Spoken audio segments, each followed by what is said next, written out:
Ladies and gentlemen, welcome to Carry On Harry on your favorite channel, ITV Gold. Monday to Friday, I'm here 10 p.m. to 11 p.m. As you all know, this is the first section where we present you the news. I mean, you've already read the news, but you just screw it up. I mean, we just present it to you in the way we do. Well, this is usually what we don't do on Carry On Harry. Well, actually, we've been doing it, but we've been saying that we don't do this. But that's how we present the news. But who are we talking about tonight? Oh, we're talking about Prince of Monaco. Right there. He looks like a CEO of some, billion-dollar company. I don't even think he works that hard, though. You don't think he works that hard? No, I think he just has money. Well, none of the CEOs of the billion-dollar company work hard. There you go. It's always the employees. It's always the desis. Sometimes I feel the whole freaking country is running on us. You know what FEMA stands for? No. Find every Mexican available. That's what George Lopez said, not me. But Prince of Monaco, what are we doing with him? We're giving him the Worst Dad Ever award, right there. Now you must be wondering, Harry, you're being so horrible. Not me, it's my tech team, my producers, and everybody who wrote the joke. I just say it. Don't kill the messenger. But there's a reason that's why we're giving him the Worst Dad Award ever, because his daughter, Jasmine, who actually graduated from the Fordham University, right there, gorgeous looking girl. She was graduating, but the prince could not make it to her graduation. Well, Jasmine, I am so sorry, but get used to it. The Prince of Monaco, Prince Albert, was actually attending a Louis Vuitton fashion ramp walk thing. I mean, you're missing your daughter's graduation just for a cheap free bag? Come on, Prince. And you would say that, oh, he's got so many other important matters to attend. But Louis Vuitton, okay, fine, I give it away. But then he was attending some other things which we will show you. But Jasmine, I want you to get used to it. This was just your graduation. Hopefully he makes it to your wedding day. But if he does not, he'll be here. Right there. All those horrible men. She's the only one in the red suit. She's the only one who's looking good. And look at the way she's holding the hand of the other man. Save me from this dude. Look at the way she's holding the hand of the other guy. That's probably her elder brother or something. Oh my God, I made a big mistake just to get a picture. And, well, what else are we showing up? Do we have another photo? Yeah, so for one of the first time he's born. Oh yes, and of course there'll be other moments in your life, but get used to him. He'll be attending the Grand Prix, racing phenomena that happens every year. But this is what I give due credit to. Here is a video. Just go watch this video. This is what I call good parenting, a good call. Go watch it.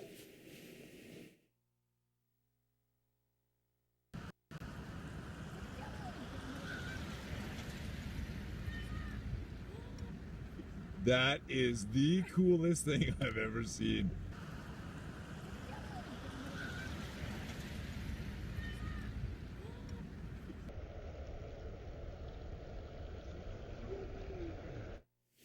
Good call. At least the animals know what to do with their kids when they are in danger. They don't even care about the running traffic by. But the Prince of Monaco, Louis Vuitton bag. Hope you're enjoying that cheap, sleazy bag. Prince, everything makes news these days. Everything. We just put it on air. We told you about the man who believed himself to be a god, ran in through a TV station, and when he was arrested, he was actually watching his own live feed. But photobombing is a new trend. Animals are doing it, celebrities have been doing it, presidents have been doing it. There was a whole selfie trend that started from the Oscars, went to India, now is back in US. Then there was a selfie trend started without the makeup. And now animals are photobombing. Well, somebody in Virgin Islands was getting married.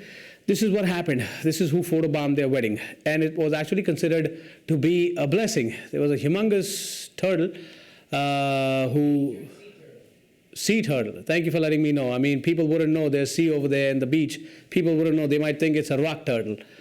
Just want to clarify that it's a sea turtle. If you just didn't see, if our video quality is so horrible and our channel is not relaying properly, we just want to let you know that it's a sea. Thank you very much again, guys. Can I get to the joke now? Yes. So people were getting married. Sea turtle was laying eggs. And everything was getting splattered. Did the babies come out already? I mean, it was happening so fast. I just wanted to ask you, make sure, just in case. But the couple who was getting married, all the people in the party actually enjoyed the sight and said that this was a blessing. I thought this only happens in India. Just like my mom says, oh, don't cut your hair on Tuesday. Don't wash your hair on this day. Don't do this on this day. Whatever. But it even happens with white people. So we're not alone. The world is getting smaller. It just keeps on happening. So all you desis who feel bad and the kids who get embarrassed that why is your mom tying you a red dhaga on a Saturday or giving you dahi when you're walking out of the house, don't worry. At least on your wedding, no sea turtles would be laying eggs. Only the pigeons flying.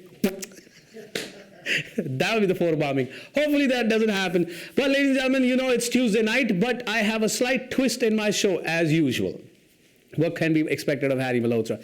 We have a phenomenal guest all the way from Britain. He is a policeman with a 22-year-old record. He's been awarded 3 times by the Queen herself. I mean, seriously, when is she going to award me? I've been doing community service ever since I was born. I've been on TV since I was like 2 years old in a diaper. Don't hold your breath, buddy. Seriously, I mean, I want to be like, Sir Harry Malhotra. I mean, on my birthday, India gets the new government. My wedding anniversary on Republic Day of India. I mean, I was born on 4th of July. When is the Queen going to call me? Hope she calls me before, passing away, or because I don't want to get it from Prince Charles. Because there'll be the other one, If there was Lady Diana, I would have still, loved it. But the Queen I love. God save the Queen. Lord save the Queen. But he's been awarded 3 times. But there's another twist in his life as well. So there's a twist in my show and a twist in his life. 22 years career. More than 22 years. What am I saying? But he is a singing policeman. That is a title being given to him by Bollywood itself. He's recorded the new album, Hindi song, but he's performed all over the world with some of the major hit artists. As you know, Malki Singh was here last Friday. Before that, so many other people. And tonight I have this gentleman, but there's another cause that he's working towards, charity. A charity that I don't want to give away. He's going to come and say it himself. Stay tuned in. Don't go nowhere. The numbers to call are 718-784-3232, 718-361-59999, harry@itvgold.com. We'll be right back.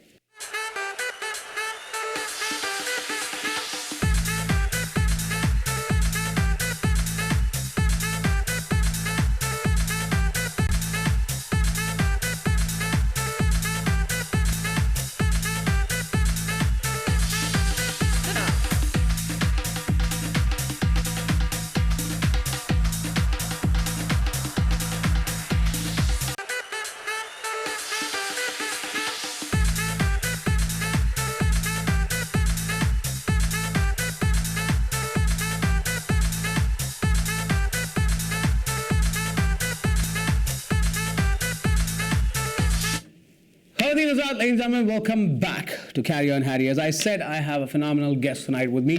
Kulbinder Rai, singer, songwriter, policeman. So many things he's done in his life. It's just amazing. I'm actually grateful to a very close friend of mine, Mrs. Gurmeet Sodhi, who actually called me and said, listen, I did a phenomenal interview with this gentleman. Would you like to sit with him? And I'm like, absolutely.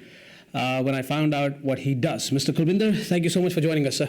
It's a pleasure. Thank you very much for having me here at very short notice. Thank you, Harry. Oh, you're most welcome. I mean, the stuff that you're doing is just amazing. Tell us a little bit about yourself, please. Well, like you said, most of the things. I'm based in England, UK. Mm-hmm. I came over years and years ago when I was 8 years old. And I tried to hold on to my Punjabi, Hindi, whatever I learned when I was young. I lost my father when I was only 10 years old, so I started doing little bits of jobs supporting my mother for years and years. Then obviously education, college, university, and I always loved music. So you put yourself through college in London? Yeah. Okay. Well, my place is called Leicester. It's like 2 hours away from London. Right. But whenever you mention Britain, everybody's London, yes. London.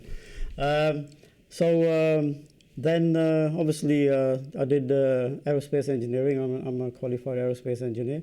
We design and manufacture most of the aerospace company, the engines of the big jumbo jets, whatever. Then 22 years ago, it just hit me that I wanted to do something different, serve the community, give something back, as we say, give something back to the community. Then I joined the police force as a special constable. In that role, we're allowed to have another career if we want. So we don't do like full-time, but we do most of the time, and we can have another career. So I kept my aerospace because I loved engineering. And I started serving the police. Then that was in 93, 92 I started joining. Then 94 I qualified. And how difficult was it joining the police force? It's still difficult because people think just because you're highly educated, whatever, because when you join, I don't know what the situation is here, there, once you put your application through, it could take you 6 to 3 months before they do we do your background criminal checks. Absolutely. Since you came into the country or since you were born, if you're born here, and your close family, relatives and friends, if there's any criminal record, then you get turned down. I mean, in today's day and age, they say nobody can even pick a booger in Britain without being watched on a camera. Yeah, true. It's all over the place, and Right. we do a lot of search before you actually train. Then you have a 2 years qualifying period, because it's like a complete change of lifestyle in joining the police force, apart from doing a different job, because you're 24/7 on standby. A lot of people can't handle it, so they give you 2 year probationary period qualifying. If you're still happy with it and they're happy with your job, and then it's like a job for life, and so you joined and. So I love doing it, and like I said, it's been a long time now. But Now, you've been to India? How long ago did you go to India? I went Christmas time. Then I went in February to Bombay Bollywood to record a song. Then I went back in March again. So I've Now, been you've back seen the to- policeman over there. I have. You are one. Well, the funny thing is, I mean, I'm not putting down, any policeman. we should, We respect, but still, I mean, over there, We still have of course, respect, absolutely. yeah. But over there, I mean, looking at your waist, it's probably like 30, 31. Over there, the waist starts from 38. And funny thing is, when the media found out I was there because my producer, they started publicising he's a police officer in the UK, 3 medals from the Queen in his service, and he's a singer. So they started interviewing me, and they came with the name Kulbinder Rai, the Singing Policeman. So they just started saying, we've seen all this with your buttons and beating up people. We've never seen a singing policeman. So they gave the name. I said, we do our job in a different way, in a slightly different way. I said, I don't have to take my truncheon out. I just sing and people just run away, as a joke. And not a very, very good feedback from the media there. And but like you say, people work in different situations. We can't really say too many things. And it's. No, see, you're in a position you cannot. I'm in a position where I can. I know you can. But we're going to talk to you more. Time for a short commercial break, ladies and gentlemen. We're talking to Mr. Kulbinder Rai, and trust me, it's not all laughter. It will get serious. So do pay close attention to, because Mr. Kulbinder Rai does a great amount of charity work, and there's a personal reason involved in there. So all you ladies especially, and men of course, but you women out there, please do watch the show very carefully, and the people who watch it along with your families, I'm always grateful. But time for a short commercial break. Gotta go thank my sponsors and advertisers. We will be right back.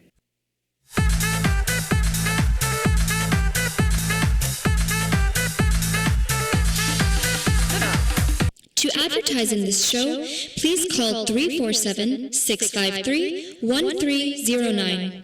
अंत में जीत सच की ही होती।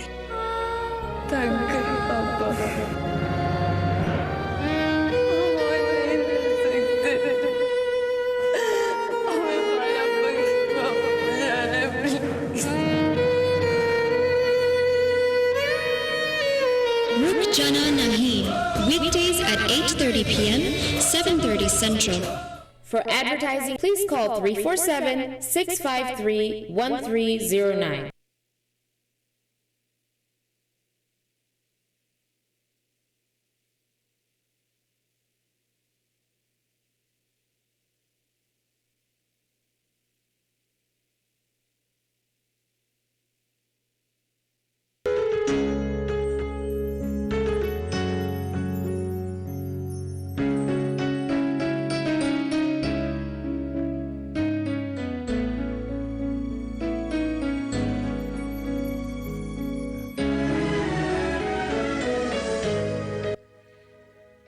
For all your catering needs, call Neil Patia at 516-503-9666. Remember your heritage.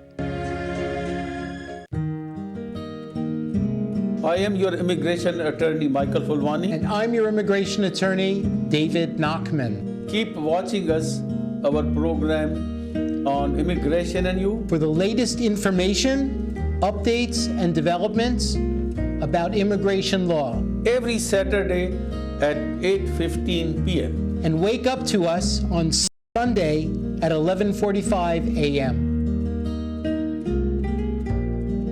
Spirituality is the medium which frees our mind of all emotional shackles and temptations and guides us towards enlightenment and peace.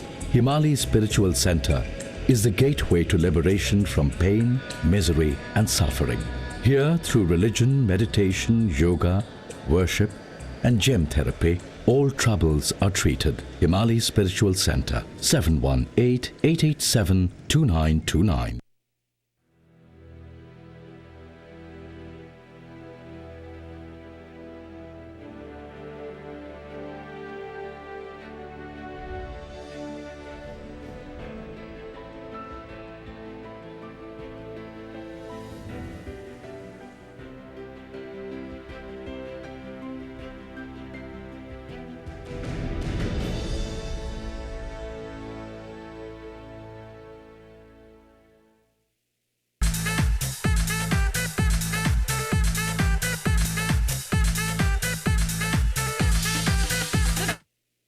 Ladies and gentlemen, welcome back. We're talking to Mr. Kulbinder Rai, all the way from Britain. He's here, and actually he's here only for a couple of days, and he's flying to Vancouver. Mr. Rai, tell me this. You became a cop, became a policeman. What made you become a singer?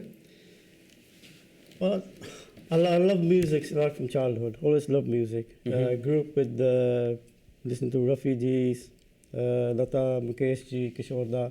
So I love a lot of Hindi. I watched virtually all Hindi films in my teenage days and everything. And then obviously Punjabi music as well, and the old singers. But then I always wanted to do something, but I never thought I would end up where I am today. Then about 6-8 years ago, I thought if I'm going to do something, I need to learn a little bit. You know, I don't want to. It's not one of the things I want to become overnight star, because my plans are different to other people are. So I started learning lessons. I had some classical music, some religious and Bhangra type music, Hindi music. Like I said, your life comes to an end, but your learning process never finishes. So you learn a little bit, much as I could. I wanted to learn something. So then seriously got into it, I would say semi-professionally 6 years ago. Released my first album 6 years ago. But we had to do It's not easy going and recording an album. I mean, you have to put in time, effort, songs, your money. Exactly.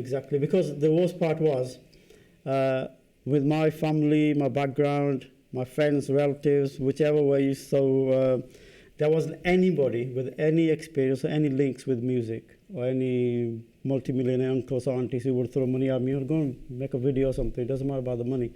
So whatever we earned, we spent on slowly, building my reputation. And so, like I said, it's not easy, only it's hard work. And but I wanted to do it, and in the end, I wanted to do more learning than people used to start telling me in the industry.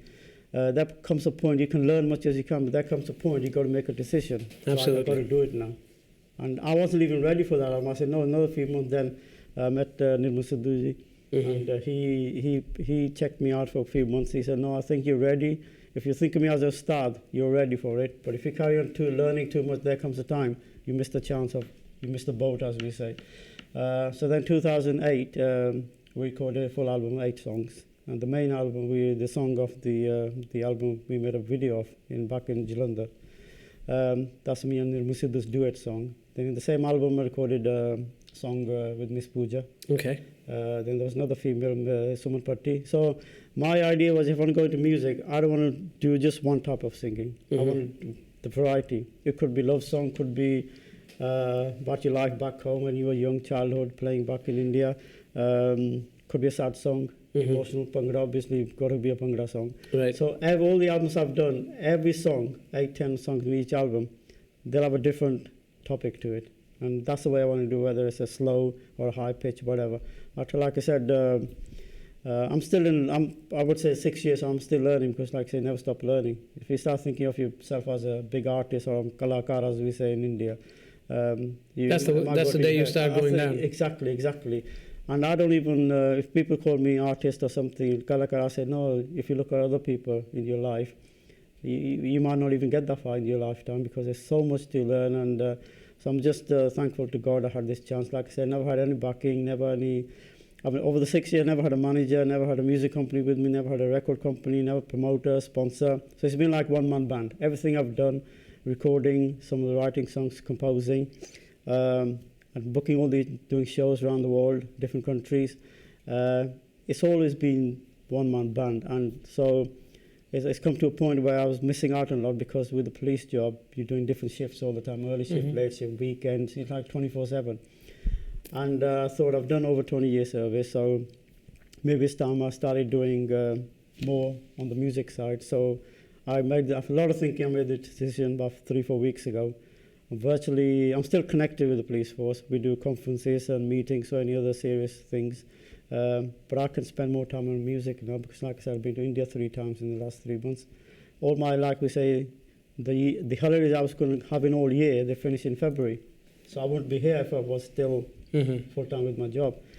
So I've taken the decision, and there's been such a good feedback from people around the world, because before you book on something and emergency come, my job came first. And I'd rather give up the music than my job, because it's like a matter of life and death for somebody. I have a lot of cop friends. Sorry, I'm cutting you off. People who were normal people and then became cops. Because when you become a cop, it's a different. It's not really normal. The mentality changes. My friends who I used to be like, "What's up, bro?" And now I'm like, "Hey, officer, how are you?" So I'm talking to you here, and you look like the nicest cop. Not that cops are not nice, but they have this kind of a strange attitude. Yeah. How do you deal with people in Britain? It's not easy. Funny you should say that. Are you this nice when, let's say if you're doing a traffic stop or if you're handling a criminal, are you this nice? I might not be smiling this much, but on the other hand, you don't have to be rude as well. I mean, you're still a human being. Right. And I've come across, like, when I wear my helmet, like we have these big helmets in the police force, like, say, my face is quite light skinned. And I've been on duties with my English colleagues and all, just walking, and I had some Punjabis or Gujaratis, young kids, walk by saying something, and I just walk past them. After a couple of yards, I'll say something back in Punjabi, and they're like, "Who the hell said that?" Because they don't recognize me who I am, because pale skin. And I turn around and have a laugh with them, and it's like being firm and honest. You can't be firm, because at the end of the day, you are protecting the law. Right. And someone's life, it could be a matter of someone's life and death when you're out there on the beat. But I do it in a different way. If somebody's, we have to listen to a lot of abuse from youngsters, whatever, drug addicts, whatever. But you take a step back and you think, I'm sure there's a way I can communicate with this person, and I'll do it. And before you know it, we're having a laugh together. But I'm still, as a police officer, if he does something really wrong, I'm there with the whole the law. That's a real nice approach on TV, but there are some people who need a slap on their head. We can't do that. Don't tell me you cannot do that. My family says, thank God I'm not a cop. If I was a traffic cop, I would be the most corrupt one. Seriously, there would be no tickets. You know where you belong then. Yeah, absolutely. That's what we're just joking around over here. Yeah. But there are some people who you cannot deal with. Exactly.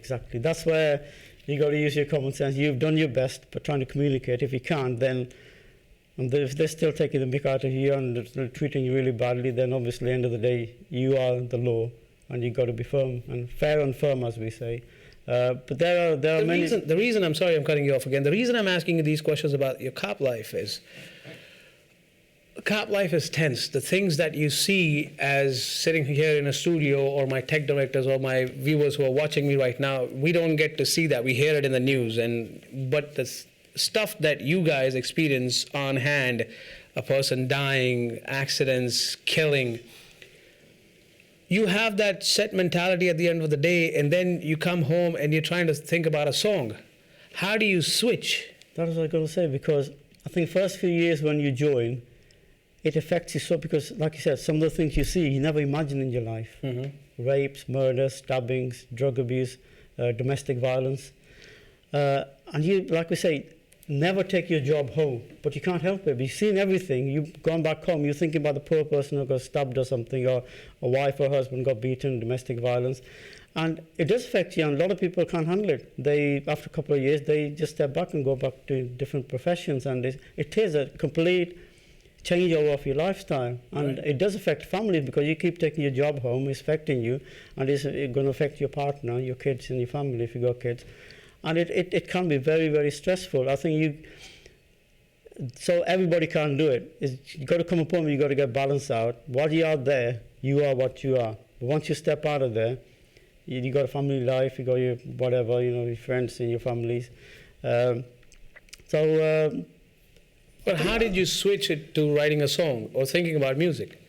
Like I said, I always loved music, and I just wanted to do it. And I started. I mean, I never gave up the police duties or jobs to do it. I just carried on doing this. And like I said, it wasn't easy. It's like you're doing so many things, and you only got like 7 days in a week. Mm-hmm. Some people say, "Have you got 8 days in your week? How the hell do you all this stuff in your life?" Right. But if you want to do it, I mean, I think that made, because like I said, music is like medication or meditation, because it's so relaxing, and it can actually work in your favor, because you had a stressful day and you go home, you get your harmonium, your music, instruments out, doing some riyaz or some practice and that, and it relaxes your body more than even medication could or meditation Sure. could. And that's what I had to balance it, and hopefully I did balance it out. That's why it's been 6 years since I got into music seriously. So now, when it's not been easy, but I think I managed to just do it. Well, you look peaceful sitting right here, unless and until right in the middle of the show I might get smacked. No. It's, just like they say in India, police... You keep saying as if you've experienced something like this before. Oh, absolutely. I've been in the worst kind of situation. See, once you're a singer and you're on stage, even great singers like Daler Mehndi and others, they have experienced it. I mean, I was interviewing Daler Paji once, and I said, "What's the worst that has happened to you?" He's like, "I was singing once, and there was a gentleman in the audience who kept on saying, sing this song, sing this song." He's like, "I kept on ignoring him, and he just took out a gun and air fired." He's like, "I sang his song 50 times. He's like, "That's the only song." So, I mean, but when your first album released, did you see a difference in your life? People recognizing you other than the cop, Mr. Rai? Yeah. It did change. And I mean, when I did that, apart from my close family, nobody knew I was going into music. And it's only when the album came out and the video started playing on the internet and the music video on the TV channels in UK and India, and a lot of people came as a shock, because nobody knew what I was doing. I've been planning this for a few years and everything, and it came as a big shock and a pleasant surprise as well. That what I'm going through my job and everything, that actually, how the hell did he manage to do this, and why did we find out about it? How meet him every day, weekends, whatever, we go out together. So how come? So I kept it so quiet. And it came as a bit of a shock to everybody, and but had a very good response, especially for the first album. And it was a nice switch over. And a lot of people were saying, "Oh, this is your time. You probably want to step back off your job." I said, "No, I'm going to try to balance things out, because I love doing that and I love my music." And it wasn't easy, but I think if you're determined, it can be done. Has it ever happened that after you've released so many albums, you're getting popular, people come to know you, now you're in limelight, and then day job, you're a cop, you try to stop a Sadar guy or an Indian guy, and they're like, "Oh, Kulbinder Rai Paji, chhaddo ticket, yaar, gana sunao." Has it ever happened like that? I've had a few occasions. Okay. I've had a few occasions, and there was one funny one. And stopped this drunk driver, Punjabi, and he knew me, and he goes, "Come on, man, tickets, what are you going to give me a ticket?" I mean, driving is about 40-60 pound ticket, then we give them the points on the license as well, 3 points. And he goes, I got a big wedding coming, my cousin's getting married in London, man, come on, I don't know what you normally charge, £1,000, £500. I can give you £2,000 for my cousin to perform. Just let me go, man. Just take the money, no points. I said, ask my colleague, there's an English lad with me, beyond this patrolling. I said, ask him if he'll go 50-50 with me as a joke. And he goes, "Chad yaar, tu to kamme kharab karta, main tunu inne 2,000 paise de raha, tu le la aram na." Punjabi apna thoda bahut ta asar hona chahiye, a bit of because I said, "No," I said, "I'm not going to say anything against anybody. How they do it in Punjab or America, Canada, how we do it is, we're in a different situation. So I'm not going to make comment that, because you managed to offer somebody money to get away before somewhere else, and you're going to try it here." I said, I can't do it. And I met him after that when he was a bit sober at the same wedding. Okay. His cousin invited me just to a wedding. And He goes, man, you're just here. I mean, you're just eating and drinking and enjoying yourself. If you had listened to me that day, you could have had £2,000 in your pocket. And you could have performed. We never improve. I mean, the worst part is when I come across some young kids. I'm Asian, and I know their parents for years and years. And these kids are into bad things, whether they're drugs or whatever, carrying knives and everything. And, one way you want to put them on the right track. And the other thing you think, by telling their parents, would I be doing the right thing, or is it better take them on the side and tell them, put them on the right track, do it myself? Then I think if it doesn't work, the parents are going to come back. We've been friends for years and years. Why didn't you let us know this was going on? And we could have handled it together. So sometimes it's very hard to balance, and especially when you come across kids and their parents for a long time. And it can be awkward situations, sometimes very awkward. We're going to talk a little bit about your personal life, but I want to show my viewers one of the many songs that Mr. Kulbinder Rai has recently recorded. We're going to show this video, we're going to come back, and then the conversation gets a little deeper and serious. Here's the video, go watch it.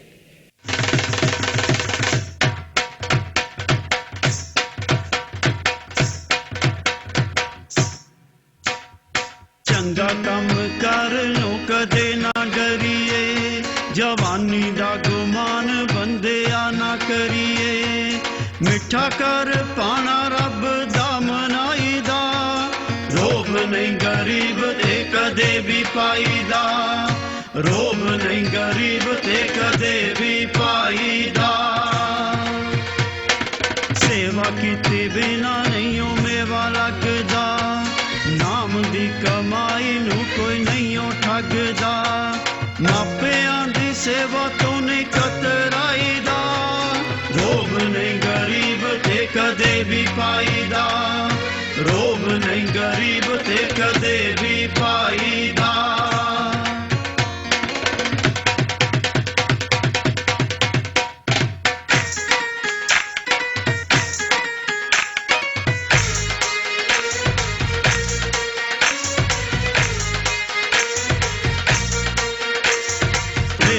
जो अपना कदे नहीं भुलीदा नशियां दे विच एवें नहीं रुलीदा मां बोली तो नहीं जाना दूर चाहिदा रोब नहीं गरीब ते कदे भी पाईदा रोब नहीं गरीब ते कदे भी पाईदा कदे ना किसे दे कोलों दाज मंगीए जिंद ना गरीब दी सूली ते टंगीए माड़ियां दा दिल कदे नहीं दुखाईदा रोब नहीं गरीब ते कदे भी पाईदा रोब नहीं गरीब ते कदे भी पाईदा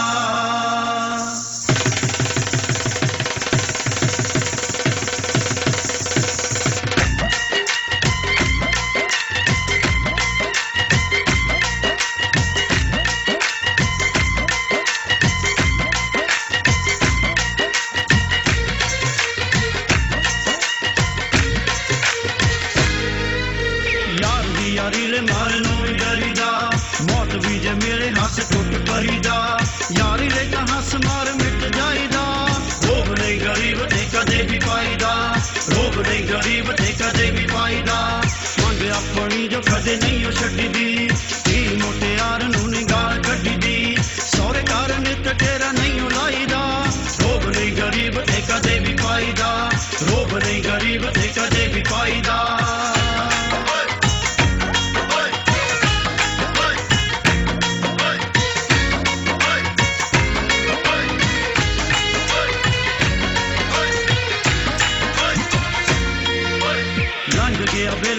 फेरे आउंदा नहीं आलसी जो बंदा कुछ भी कमाउंदा नहीं भंग दे पाड़े टाइम नहीं गवाईदा रोब नहीं गरीब ते कदे भी पाईदा रोब नहीं गरीब ते कदे भी पाईदा चल मर कंडा गला करे सच्चियां राय बोता पार सेंदियां नी कंदा कच्चियां सोचिया बगैर पैर नहीं उठाईदा रोब नहीं गरीब ते कदे भी पाईदा रोब नहीं गरीब ते कदे भी पाईदा रोब नहीं गरीब ते कदे भी पाईदा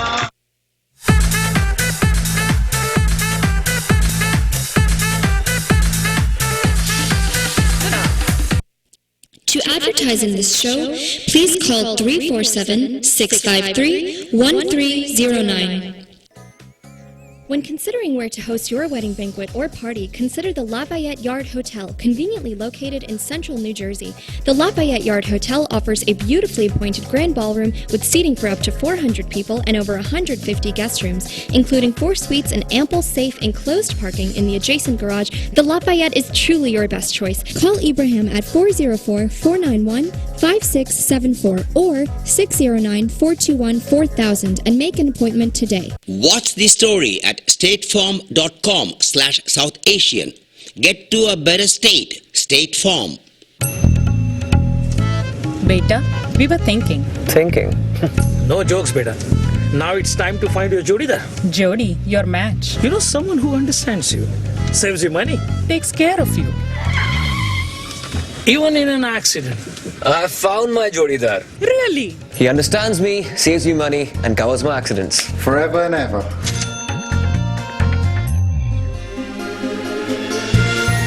Get to a better state. State Farm. Watch the story at statefarm.com/South Asian. Get to a better state. State Farm. There's a distinction and beauty to a Four Seasons sunroom. It's more than the way it's built. It's the way it makes you feel. Your home is the cornerstone of your life. Create a space to rest and relax. Spend time with the people you love. Surround yourself with friends. Build your future. There are so many reasons to add light, space, and above all, value to your home. The only question is, what will you create? With our free in-home design consultation, you can start imagining now. And with prices from as little as $129 a month, now is the time to call Four Seasons. To celebrate our 40th anniversary, Four Seasons is offering free installation with any sunroom purchase. Plus, 40% off our energy-saving windows. That's 40 years of delivering beautiful, custom-built sunrooms with cutting-edge technology. Call today or visit us online and ask about our extensive range of living solutions. Four Seasons. Live, love your life. Consult Swami Manjeet Ji for accurate horoscope reading, palm reading and likelihood of love, marriage, children, business, health, immigration and court cases. Swamiji removes black magic, gives protection and helps in removing various problems by powerful holy mantras and meditation on God. Free check of black magic. Excellent results. Call 718-358-2901. The number again, 718-358-2901.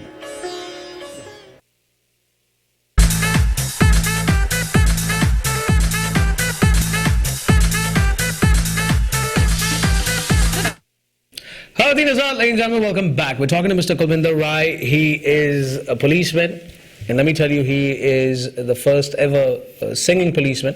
He's also a radio presenter. He's a TV personality. Like me, he's been a radio presenter. Kulbinder ji, let me ask you this now. The song that we just showed to the audiences, most of the monies that you got from this song, you've donated to charity. I mean, it's not just the Punjabi charities. You've been associated with Pakistani charities, Gujarati charities, Guyanese, Trinidadian, everywhere. You've donated everywhere. There was something in your personal life that happened. If you would please not mind and tell us a little bit about that. Yeah, of course, no problem. I think, like you say in life, until something hits you, you come across something, you don't even realize there is something out there. What happened just after a few months after I released my first album, 5.5 years ago, 6 years ago, my wife got she got diagnosed with the pancreatic cancer, which came as a shock because she never had any illness all these years we were married. So soon as that, it was a complete shock, and then obviously treatment started, and at that time it just hit me that I want to do something with cancer charities. Then I thought, what should I do?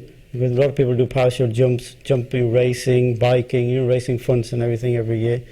So I thought, I haven't got much experience, but I want to use my music to raise awareness of cancer, different kinds of cancer, form of cancer, cancer charities, cancer hospitals. So while she was still in them, obviously 3.5 years ago, she passed away. Sorry to hear that. And even while she was still alive, I started doing a lot of fundraising events for cancer charities. And obviously, I've had the chance, lucky, I've been fortunate, thank God, I've had the chance to perform probably most of the biggest artists in Punjabi music industry. You can name anybody, apart from 4 or 5 people, I've performed with everyone, all the other artists. And so I thought, why can't I do this? Everybody needs a bit of fundraising. So I started doing that, a lot of shows. And I started with, I said, on my 20% of my performance fees, I said on my radio interview, 20 to 25% of my performance fee, I'm going to donate to cancer charities. 4 weeks later, I had another interview on the same, I don't know what came to my head. I said, I'm going to start giving 40 to 50% of my performance fees to cancer charities. I started getting calls from friends in the music industry who became friends then, a lot of experienced artists. Paji, what are you doing, man? How are you going to survive? How are you going to? I said, I'm still got my job. And he goes, yeah, you got treatment for your wife started, and you're so busy, this and that. And I said, well, I think, I can't blame anybody for it, because maybe if I didn't get hit by this, or me or my wife suffered with this, maybe I wouldn't have looked at the charities in this way. True. It's just until something hits you right in the face, then you say, hold on, I can do something. And I started raising that. First, like I said, I had been lucky enough to perform with most of the big stars around the world. So we do like different concerts fixed by promoters or music into record industry. That's different. But when it's a concert, any charity, it doesn't matter, like you said before. It could be any charity. Charity is a charity. Right. And so color, race, language doesn't come into it. And then what I started doing was I put it up to 75%. I said my performance fees, anything to do with any charity, I'll give 75% off to all the charities. And then what I started doing, even the other events which are nothing to do with charities, I started giving 50% off even that. So virtually, nearly all of my money I was passing on to cancer charities. Then, like I said, 3.5 years ago, my wife passed away. And I think, like I said before, music is like medication or meditation. I think I could have fallen by the side, gone into drugs, fell into bad company, lost my life partner, probably the most precious things in your life. But I think music saved me, because I started doing something already while she was still alive. Then I thought, why can't I carry on like this? So that's really given me the power and the energy, keep doing it. So it was because of what me and my wife went through that I'm still doing for cancer charities. But now, there's been so many occasions, so many events I performed at 100% of the money I give to cancer charities while I still can. And I would travel like from where I live, my city. I've traveled 3, 4, 5 hours to perform at an event where I haven't even taken the petrol money out of my performance fees. Petrol money's gone out. You just give everything to the cancer charities. I'm doing that. People calling me crazy now. I said, well, keep praying to God that I'm crazy till the day I die. At least I'll be doing all this. But I want to do all this, and I'll do it. I mean, like I said, that's why a few months ago, a lot of thinking. I said I want to do more with music. That's why I stepped back from my job a little bit. And I said, well, I still got my voice, still got my health. You never know what tomorrow brings. Like, nobody knows what tomorrow's going to bring. Like I said, my wife never fell ill all her life, no illness. Suddenly, sorry, you got cancer. And which was incurable. There was no treatment for that cancer, and I'm doing it. I mean, I do weddings, Vaisakhi, Diwali, Eid, whatever function I do melas with other artists. I've been lucky to perform with big artists. Been lucky to perform places like Bombay, Paris, California, Toronto, Vancouver, and this is my first visit to New York. New York. Now, if people want to join in your cause, how can they get in touch with you? Do you have a website? Yeah, I've got a website. I'm on Twitter, Facebook.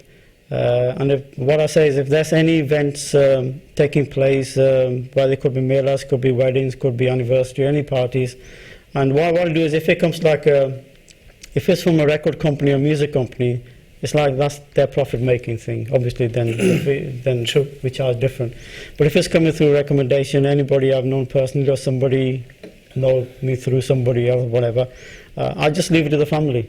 There's been occasions where I've asked the family, is there any different kind of charity, more from cancer, what you support? And they might have suffered through something else.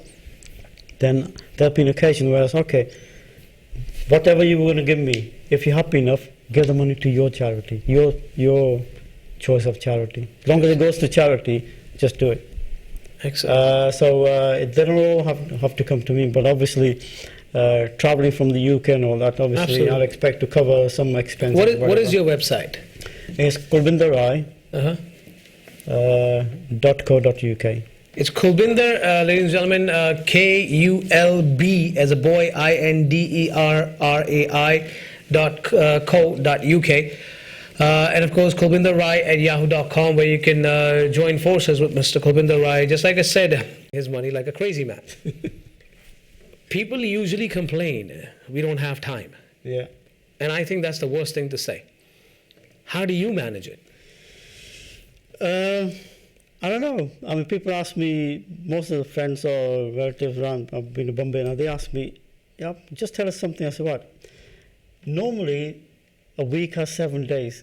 Do you have more days than 7 in your life, in your weekdays? How the hell do you do it? I said, I got no idea. Like, the funny thing is, when my wife was still alive, I started doing all this charity stuff and recording songs and everything and looking after her, because a year and a half she suffered. And I didn't put her in hospital, I looked after her myself. 3-4 hours working, coming home, hospital, treatment, medication, whatever. And hopefully, thank God, we managed to look after her much as I could. And she, in a nice way, sometimes she'll be crying that, she didn't have long to live. One day she goes, I'm just thinking, you haven't got a single minute left for yourself. You never eat properly, you never drink properly, you never look after yourself, but you got time for everybody else rather than yourself. What are you going to do when I'm gone? And she goes, sometimes I get the feeling, all this running around you're doing, looking after me, charities and everything. And she goes, Gosani karna, don't mind. I said, no. She goes, I think you're going to end up going before me.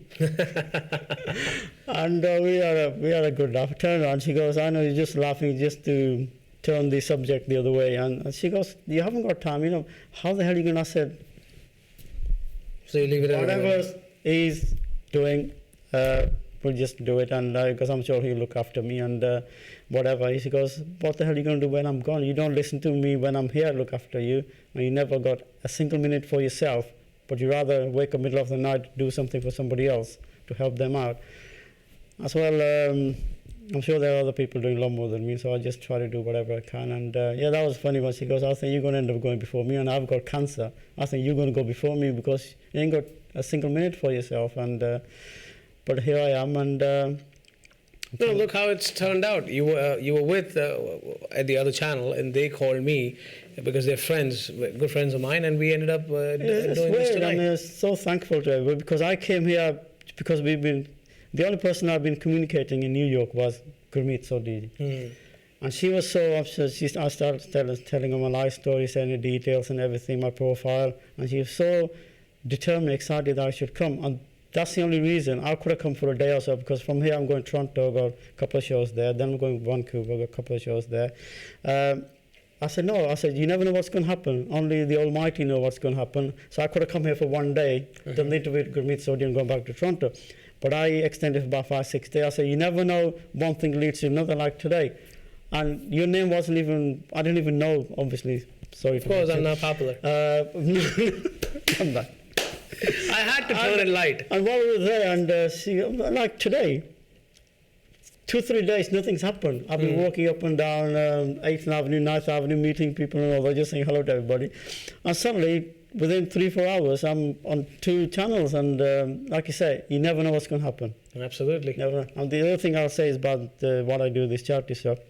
You never, doesn't matter how old people get, whether it's parents, whatever, could be 100, could be 90, you never like losing them, it hurts you. True. And I've done shows, fundraising events for council charities, and I've done a couple of events last year for kids, hospital, suffering with cancer, kids. How old? I've come across kids with 4 years old, 5-year-olds with cancer, and who's got 3 to 6 months maximum to live. Then you step back, then it hits you, oh my God. Say people have been abusing drugs, smoking, drinking too much, liver cancer, whatever. 4 or 5-year-old kids, what have they seen of life? What have they taken wrong? They haven't smoked anything, haven't drunk anything, haven't eaten anything. And, then it puts your life in a proper place that, yes, what I'm doing, hopefully, the will of God, I'm doing whatever little bit I'm doing the right thing. And we cry we lose your partner 50. I mean, my wife was just over 50, and obviously I'll always miss her. But then you come across these 4 or 5-year-old kids, they only got 3 months to live, 6 months to live, and that's when it really hits you that we need to do much. As I do radio show, TVs, interviews everywhere, and I see all these charities. They keep thinking, Goria, and these hospitals, they're everybody's. If we're using all these charities, because we got a lot of cancer patients these days, in the special Asian community is a big rise in the last few years, why don't we do something to help them? I mean, I don't know what the situation is over there, cancer charities, cancer hospitals. They only get like 10% of the funding from the government. The other 90%, we do the money raising, fundraising is done by the general public. They could be doing parachute jumps, running, racing, kids doing some events at school, and there's millions and millions raised by the general public to run these hospitals and charities year after year after year. So the more we can get in, if we're using them, we should be helping out, and so that's my message here. Like I said, I don't know what the situation is here, the health situation is. Over there, the other National Health Service, all the other hospitals are run by the government, but when you come to the cancer charities and the hospitals, they only get 10% funding from the government. The other 90% is raised by people like you and me every year in, year out, and so. Like I said, I've done shows with most of the big stars and met them, respect them, and they respect me for what I'm doing. And like I said, this is my first visit here, and I come to Toronto, California, and Vancouver regular, quite a few times a year. So I didn't even know New York was so close to Toronto. Otherwise, I could have been coming here every time. So now I want to build my base there, especially now I've stepped back from my job. I want to spend more time on music, whatever kind of fundraising. Even if it's not fundraising, it could be anniversary, birthday parties, weddings, midlives. And if I can come across and do anything that will help somebody out there, I'm at your service. Ladies and gentlemen, just like I said, we've run out of time, but we're going to put out the information. Mr. Kulbinder Rai, Kulb as a boy, INDERRAI.co.uk. You can get in touch with Mr. Kulbinder Rai, kulbinderrai@yahoo.com. Any of your functions that you have. He's performed across the world, and here's the best thing. If you invite Mr. Kulbinder Rai at your events, at your function, whatever monies you will be paying him, it'll directly be going as a donation to the cancer charities around the world that he's been doing. It's been a pleasure talking to you, sir. Thank you very much for your valuable time. Before I leave, I say that, again, you're carrying your wife's name in your heart, and those 3 that you have on your chest, what a pride moment, and it's an honor to sit with you. It's an honor to be here at the last minute, and thank you for having me here. Most welcome. I will be joining hands with you. Ladies and gentlemen, with this song, this is me saying I love you all. Thank you so much. Good night. And then...